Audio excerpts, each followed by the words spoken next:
to those of us that don't live in the area, sometimes people understand money losing dams. We hardly use any of the electricity that they produce. They kill fish. Nobody discounts that. Why don't we take them out? The subject is a lot deeper than that. The politicians that are in the area, they're pandering to their constituents, and they're always very, very pro-dam, no matter what the argument. So we have to start by realizing that there's a lot of people that want those dams to stay there. It's not, and sometimes the facts don't really matter. So, but sorry, I keep disappearing here.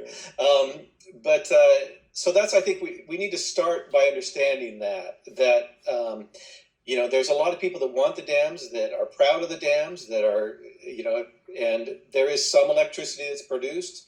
The other thing that's important to tell people is we're only talking about the 4 lower Snake River dams right now. These are the most egregious of the entire system.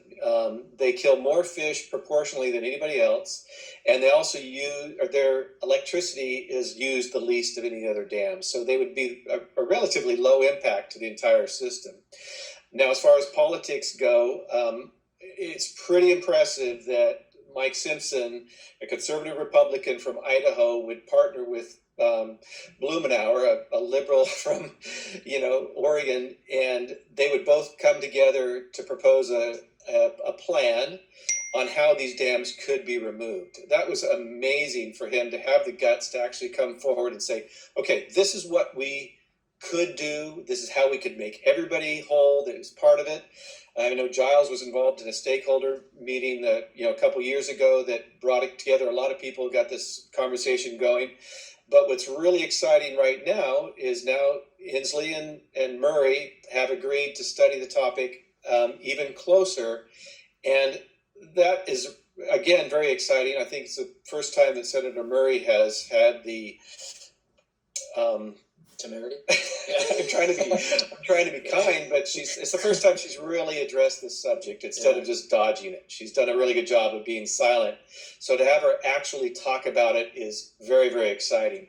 So we still have a long way to go. And again, I'm hoping that we're not just kicking the can down the road again, but I think, the runs are still so horrible. Again, they closed the steelhead season early because the fish runs were so bad. So I think they're finally noticing, the politicians are finally realizing that we don't want this to happen on our watch. We don't want these beautiful creatures and everybody that rely on them to go extinct while we have the power to do something about it. Steve is a little more in tune with what's been going on most recently. I think you probably have a little better understanding of what's been happening in the last few months. What works is for people like us to put pressure on people like Governor Inslee and Senator Murray and Senator Cantwell. They do respond when the critical mass of pressure gets enough that they can no longer ignore an issue. And we've gotten this far. And Michael mentioned, I hope that they're not just kicking the can down the road. We have to recognize that without denigrating anybody's personal integrity, our system of politics is bent towards always kicking the can down the road. So we need to make sure that we appeal to these politicians' sense of integrity, of legacy. Do you really want to be known as the generation of Washington politicians that let salmon and orcas go extinct? And we have to put pressure on them to take this to the next level.